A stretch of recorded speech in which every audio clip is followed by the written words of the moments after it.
So welcome everyone and good morning or good afternoon or perhaps evening, depending where you're tuning in from. My name is Ingrid Schwarzkopf. I'm the Director for the Engineering Student Recruitment Office here at the Faculty of Applied Science and Engineering at the University of Toronto. Today I have with me Professor Tim Bender, who is our Associate Chair and Undergrad Coordinator, and our current fourth year student, Brohat, from the Department of Chemical Engineering. Now, before we get started, I do just have a small housekeeping. This live stream will highlight and showcase the chemical engineering program. Please bear in mind that we will not be taking admission-based questions on screen. However, my colleague Tyler is behind on the chat, who can provide you with additional information and ways for you to follow up with us after this session. And then, of course, if you do have any questions about the chemical engineering program as we get started, please submit them in the Q&A function and we'll be sure to get to them.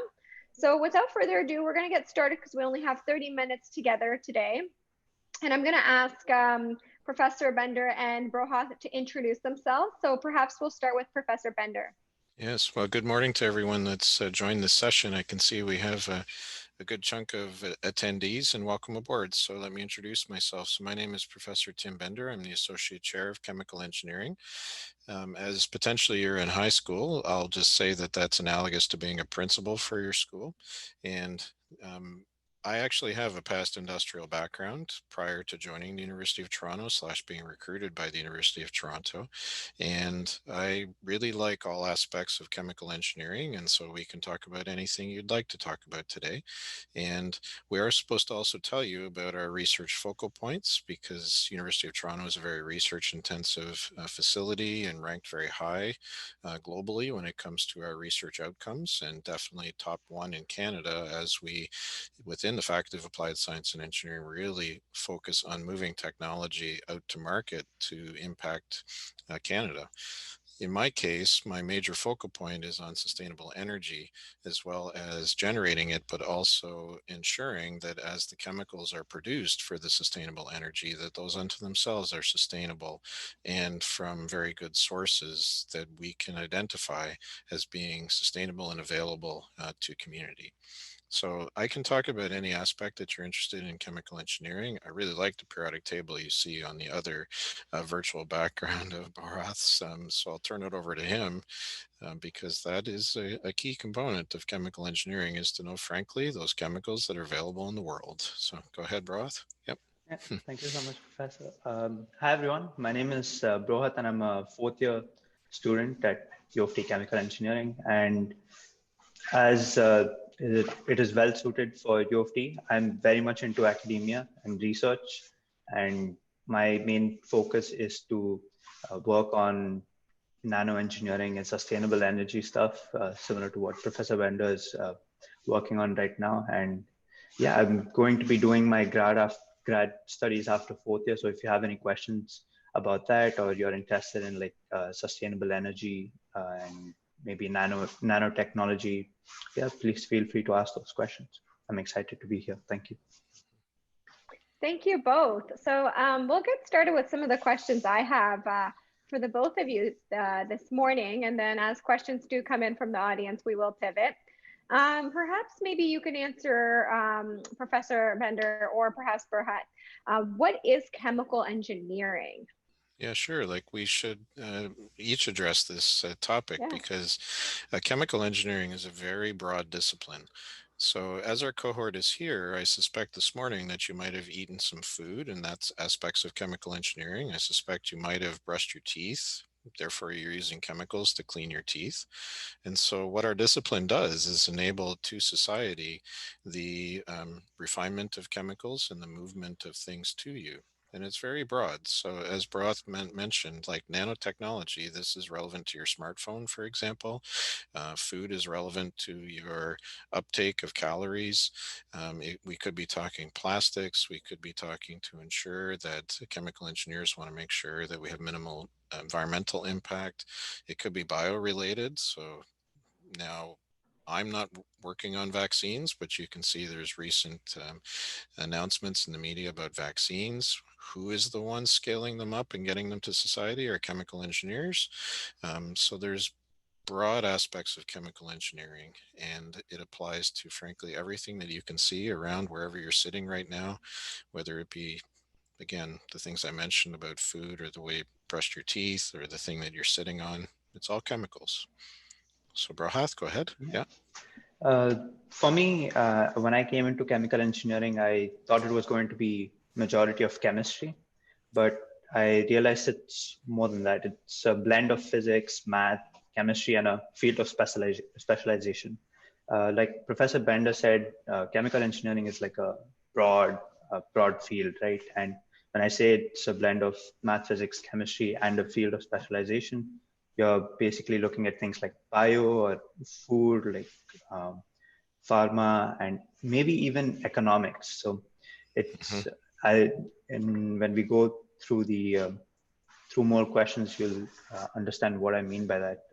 But overall, for me, chemical engineering is also the perspective of looking at processes, different processes, how they work, and how we can make them better. And typically, these processes end up being um, stuff that we try to produce in large scale. For example, Professor Bender was talking about, like, toothpaste, or even the smartphones that you use. And yeah, that's what chemical engineering is, in my perspective. Mm-hmm.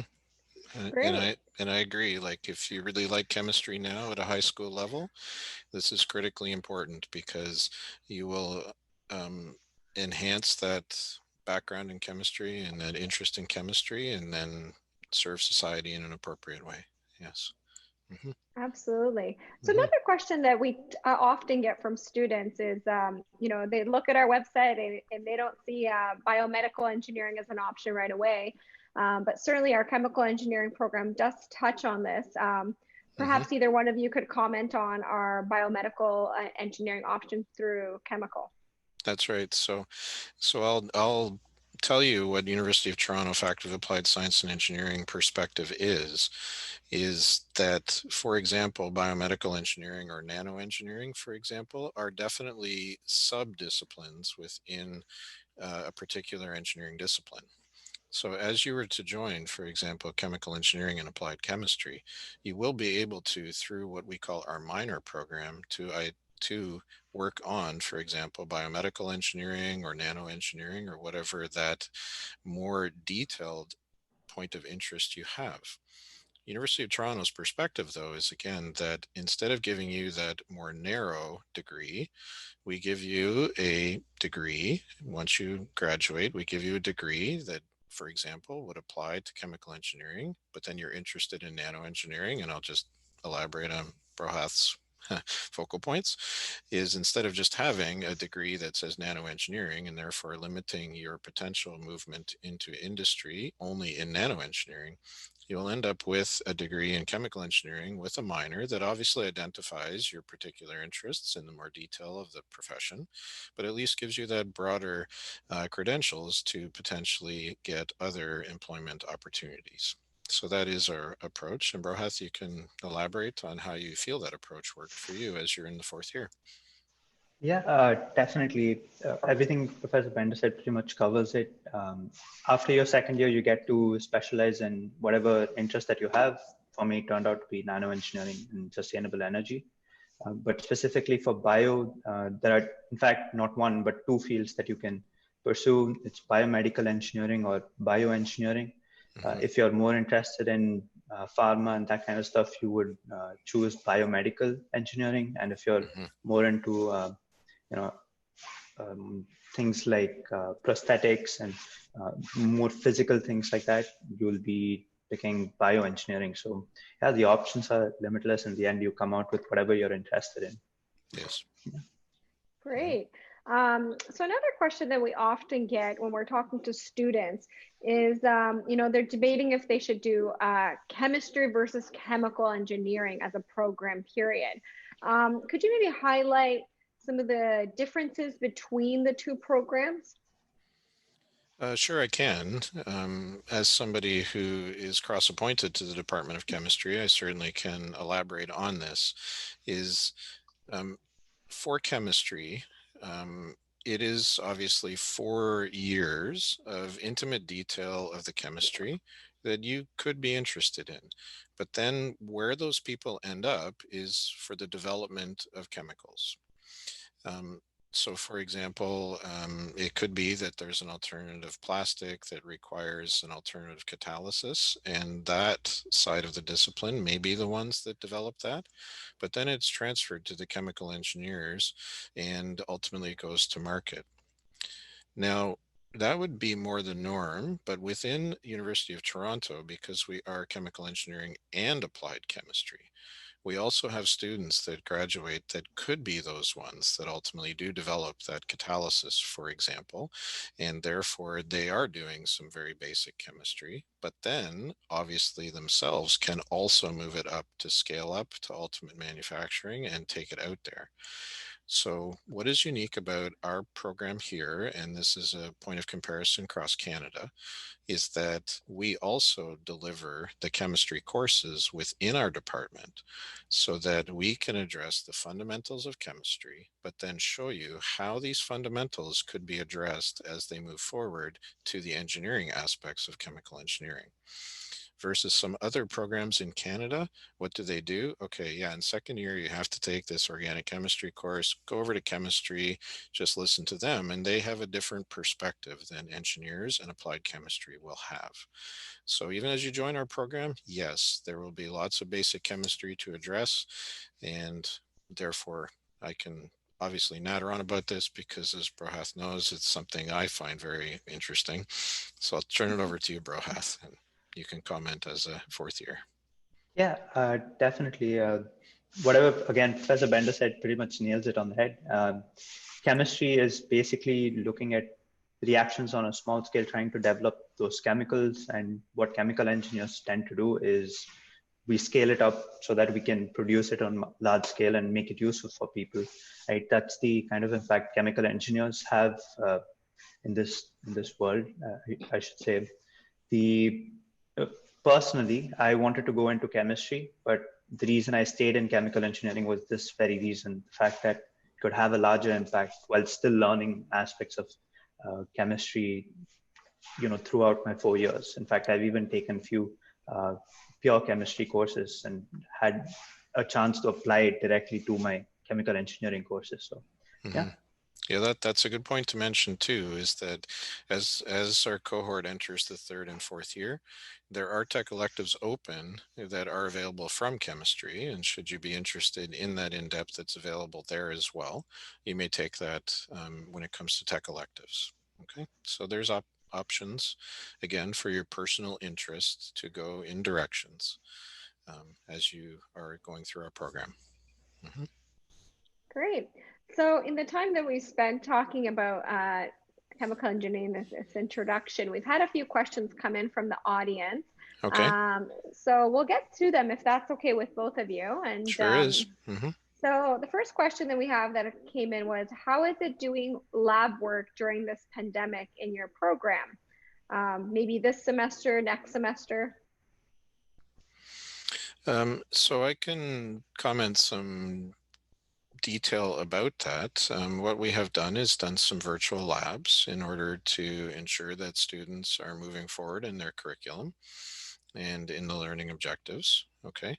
I can understand that this cohort may be concerned because as during the pandemic, there was some limited in-person availabilities worldwide.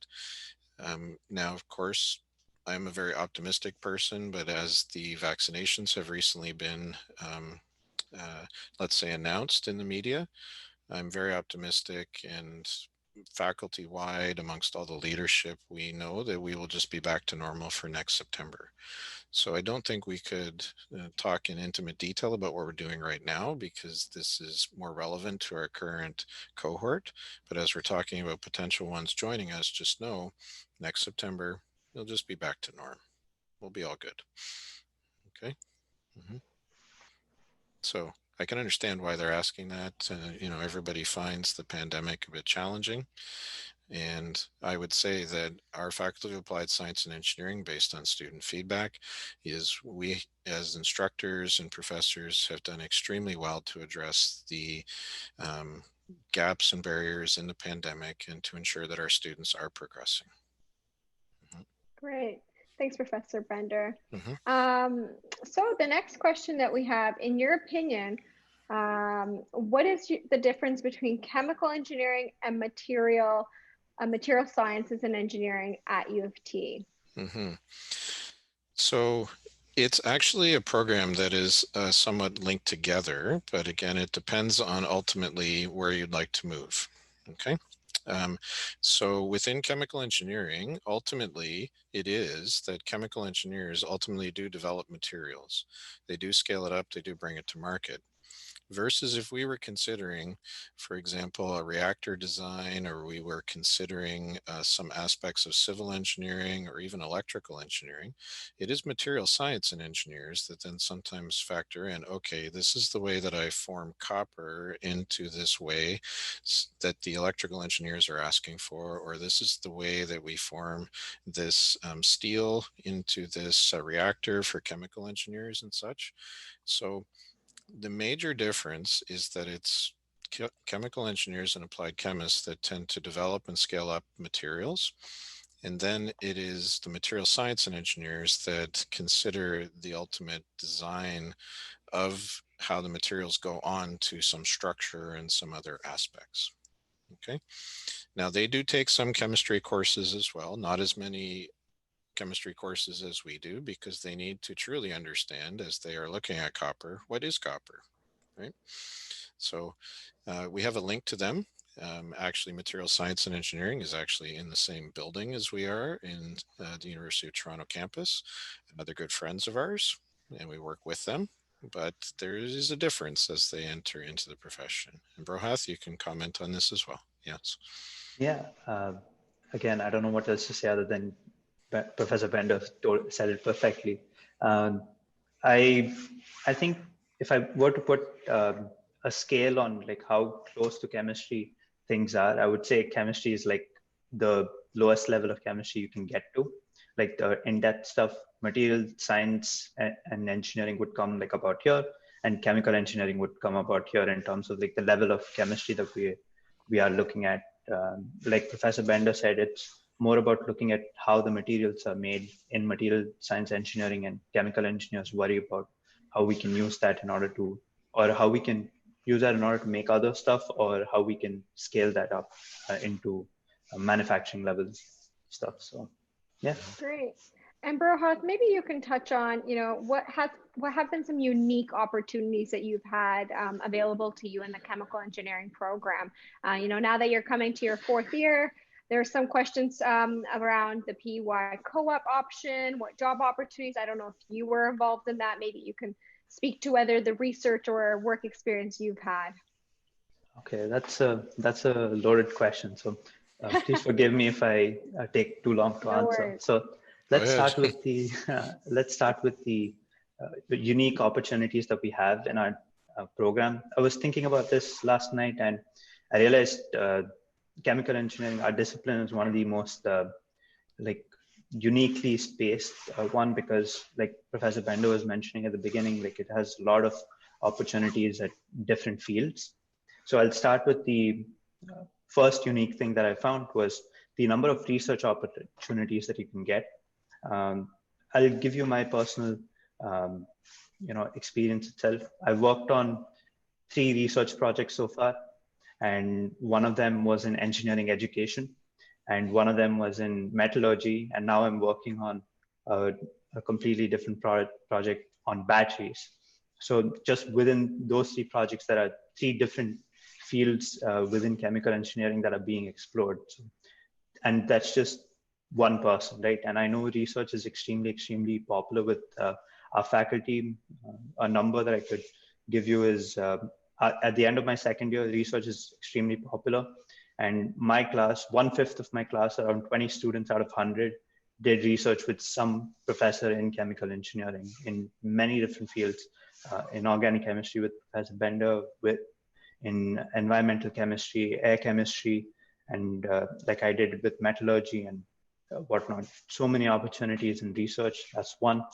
And the other unique opportunity that I find rarely in other disciplines is that our department sponsors students to represent our department in the annual Canadian Society for Chemical Engineers conference, which is a very underrated thing in my opinion. A lot of students do not see the value in it, but for me, I've attended like the last 3 conferences, and it's been one of the best experiences to learn about what chemical engineering is doing right now and where it's headed, and meet like I just go and see the panels that my professors and my TAs, my teaching assistants do, and just encourage them as well and ask questions. It's a lot of fun to go and network with a lot of people, and that's another unique opportunity. And the third, the best one, is you have all these opportunities, but you need a good environment to, use them, right? And for this, I would say our community is one of the best places to be in terms of searching for opportunities internally to our community. We have what is called a discipline club, which is just a bunch of student leaders trying to do events and take initiatives for the students. And I've been an active part of that club as well. And I've just, I'm also, there are actually 2 clubs, and I'm wearing the jersey of one of them. It's, so we have a lot of opportunities to help build the community as well. And that's, I think, very unique to our discipline specifically. I don't know about other universities, but I'm very proud of my chemical engineering community as well. So that's the first question, are there unique opportunities? The second one is the PEY stuff. So the main answer that I had in mind for this was that chemical engineering is a very broad field, as it's been mentioned many times throughout this discussion. And with PEY, you can literally choose anything that you want to do. If you finish a chemical engineering degree, in my opinion, it's open to you. Tell me whatever field you want, and I will tell you that chemical engineering has an application in that field. Like, for example, I know people who went to pharma stuff this year's PEY. I know people working in Sanofi, people working in manufacturing, Apotex. I don't know if you've heard of that chemical company, Thermo Fisher Scientific. I know people working in the financial industry, because chemical engineering, again, like I said, is the perspective of how to look at processes. And it turns out economics is very compatible with that perspective. And a lot of people go into the financial sector. I know people working in CIBC, RBC, and I know people working in consultancy as well. I knew people who worked in Hatch, which is a very popular consultancy company. I know people working in the power departments of different levels of energy. For example, IESO, it's electricity board for like Ontario. And I know people working in nuclear. I can go on, but I don't want to take too much time. It's essentially, it's a very versatile field, and you can do whatever you want. So, yeah. It was always impressive, frankly, to hear when our students were running the nuclear reactors for Ontario. We're getting electricity from our students. It was great. That's great. Professor Bender, we did have a question that had come in for you. Okay. And it's around, so Professor Bender mentioned sustainability in chemical engineering. How does the chemical engineering program prepare students for environmentally conscious engineering? It's a major aspect of our curriculum. For example, this literally starts in year 2 with a key course to identify and make you aware of the environment and aspects to consider as we're considering the environmental impact of your chemical processes and or chemistry. We only have approximately 4 minutes left, I think. Is that correct? Yeah. Because I could talk about this for an hour. So I'm trying to figure out a quick way to answer this, but we have key aspects of our curriculum, and it's even integrated in our curriculum. So as for example, if you happen to be taking my course, we address certain aspects of sustainability as we're considering organic chemistry and the application of organic chemistry into chemical productions and such. Or if we even go up into 4th year tech electives and we're considering electrochemical aspects, there's aspects of sustainability sustainability there and environmental impact and such. So I would say that that topic is broad across our curriculum. And maybe one thing to elaborate on too is that within our curriculum, as you're taking a particular course, it's not just this little box of a course. It's always connected broadly to the discipline and then to other courses that you have also taken, which is a bit different than arts and science, because arts and science is a different program. And sometimes here is a box where you've learned, for example, how to play a piano. Okay, that's that course. Versus in the engineering disciplines, and this is not ChemEng specific, it is in many of our engineering disciplines, courses are linked together, sometimes past referred to as aspects that you had learned and addressed in a past course, even also to tell you why is this relevant as you move forward to the discipline and such. So we have these broad aspects in our curriculum. So I should probably stop because there might be additional questions for the remaining minutes that we have. Yes. Yeah. And I mean, if we have a few extra minutes, if you both have to spare, we can probably extend 2 or 3 minutes beyond. I can extend 15, frankly. Yeah. Oh, I'm done too. fantastic. Yeah. Awesome. So the next question we had was, what kind of postgraduate degree or postgrad opportunities are there after one completes their chemical engineering degree? Lots, actually. I mean, one can enter into master's programs, and there's within University of Toronto 2-level master's programs. One is called MASC, which is Masters of Applied Science, and the second one is MEng, which is Masters of Engineering, and they are a master's program. The MEng program is focused a bit more on classes, but then also has research aspects, versus MASC has, I would call, minimal courses and then a big focus on research aspects. And research is broadly defined. It depends on which students hook up with which professors that they're interested in approaching a master's degree with. And that, again, depends on your personal interest. And then also we have doctoral level studies called PhD, and that is something that sometimes even people enter after graduating in their 4th year. So we have lots of opportunities. And again, I'm trying to remember how many professors we have in the Faculty of Applied Science and Engineering. But our students don't necessarily stick with the University of Toronto for their graduate studies. Sometimes maybe they're interested in moving to an additional university because they've identified an additional professor or a particular topic that they want to address or something. And then on the flip side, we also bring in other students. So for example, I'm interviewing a student literally on Thursday from Alberta who is interested in coming to the University of Toronto because they did not have that background of sustainable energy and sustainable energy materials development, and have identified University of Toronto as a strong point of that and want to come in for graduate studies on that topic. So yeah, so that question is a very good one. Like, what opportunities do you have for graduate studies?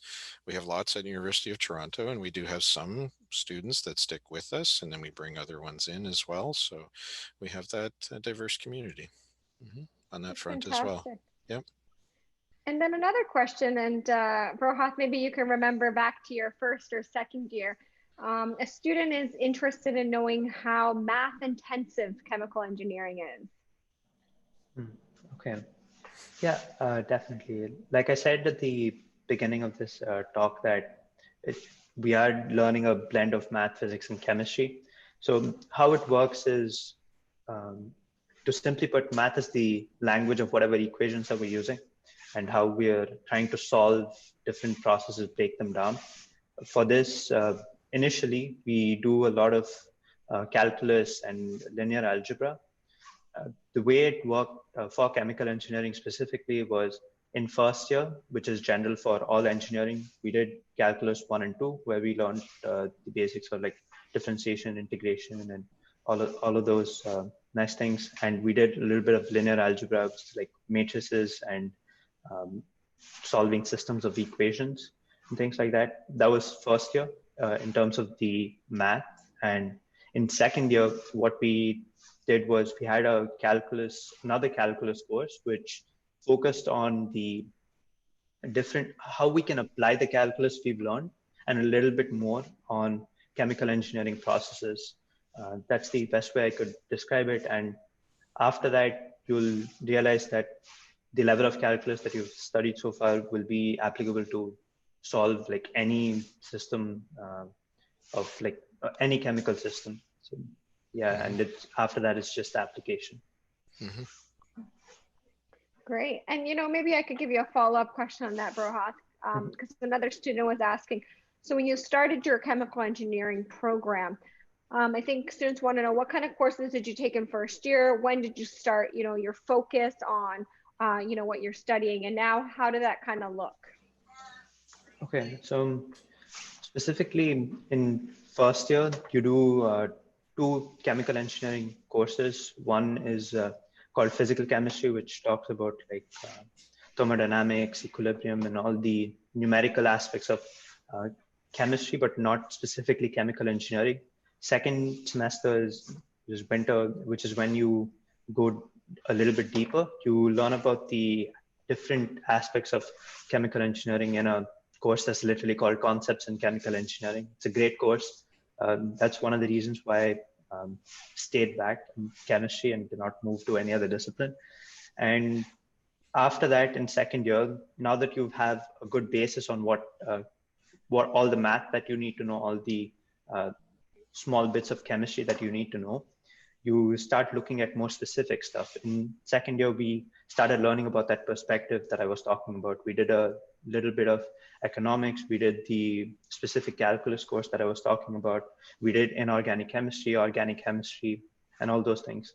And the specialization, it started in third and fourth year, where we get to pick whatever courses that we want to. They're called electives. And this is where we start specializing stuff. It might seem like, wait, only 2 years to specialize in whatever you want out of four because you're starting in third year. But I would say like it's our discipline is one of the unique ones where we have the option to choose up to 11 courses that we want after second year. And that pretty much covers like a broad range of specializations. And you can even choose not to specialize in anything, just take courses that you're interested in. So yeah, that's how I started my specialization. That's how you could too. Mhm. Great.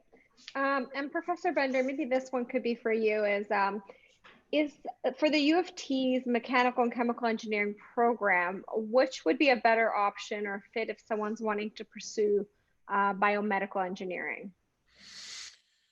Um, well, that's a good question because it does depend on certain aspects of biomedical engineering. If you only care about building mechanical aspects of a human, then definitely that's mechanical, but that material is still chemical engineering related.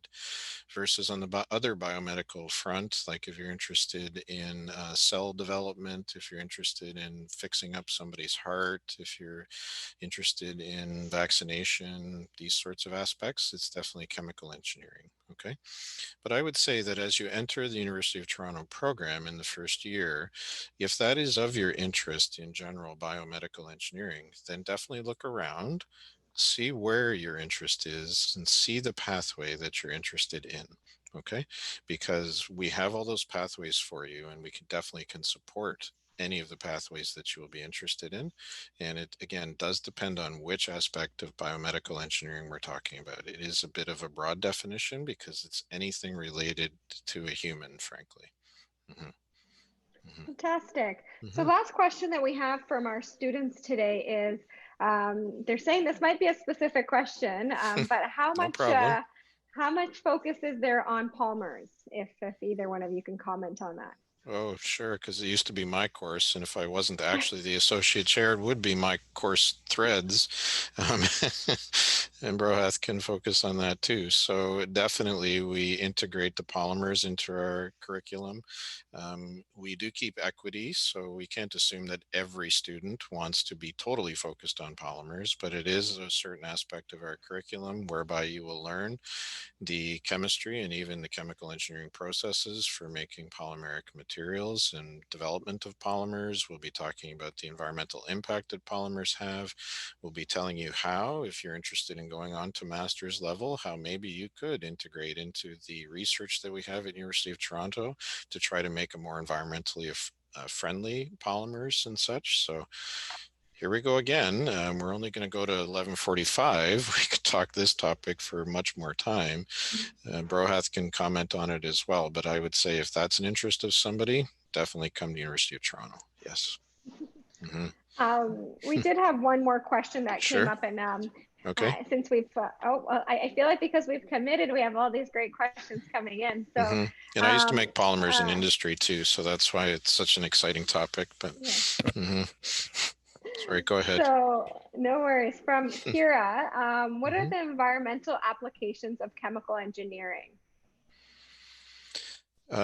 So that's yet another good question, because there's actually, we could subdivide them into two sections. One is where environmentalists have identified an issue that then chemical engineers need to potentially work on to fix. So what if they found, for example, something in our municipal waste system, and therefore we need to engineer a system to address that bad aspect of our municipal system to make a more pured water system for it to go back to you to actually be drinking.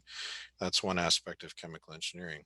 On the flip side, University of Toronto's perspective is that even if we're developing a new chemical process, and let's say it was food related and related to mustard, for example, we want to make sure that as you are engineering that system, that you care and pay attention to the environmental impact of that process that you're putting together. So I'd say I could divide it into two. Again, if we identify a problem, we can address it. Then anything that you're engineering up, make sure that you minimize the impact on the environment. Mhm. Okay. Fantastic. Okay. Mm-hmm. Rohat, anything to add or?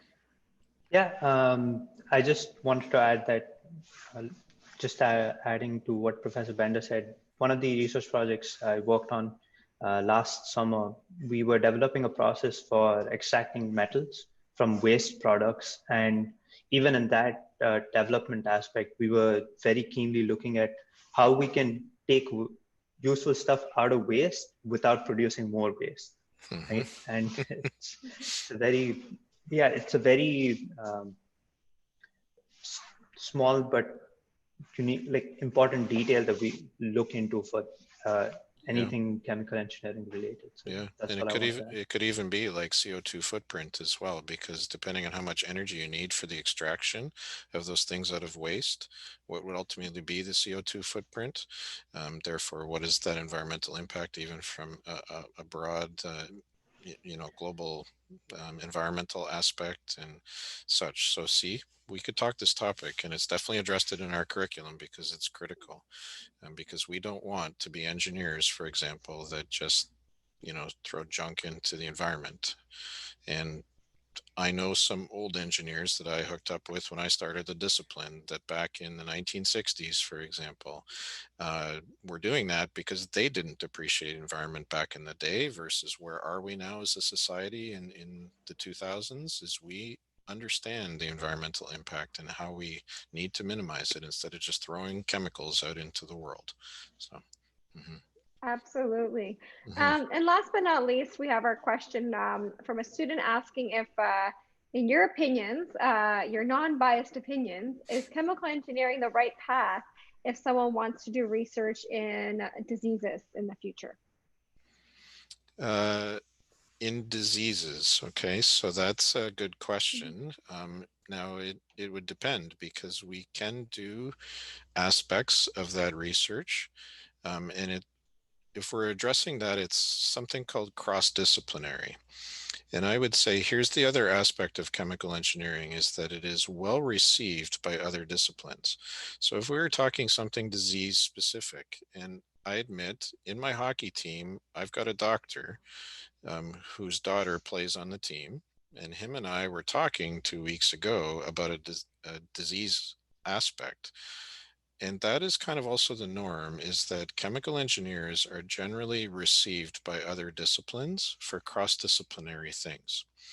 So for example, medical people appreciate what chemical engineers do, and then therefore often approach them on aspects that maybe chemical engineers can address that doctors cannot. Now, obviously, there's things that they address we cannot. We're not going to be doing surgery and things like that. But we are well received from a cross-disciplinary work. And as you mentioned disease, I would literally flag that one to say that's not something chemical engineers can do specific, but need a cross-disciplinary connection to do that. Mhm. There's other aspects of cross-disciplinary that I have seen in the chemical engineering space, whether it be hooking up with electrical engineers or mechanical engineers or civil engineers. So we're well received by cross-disciplinary topics, which does include something like a disease. Mhm.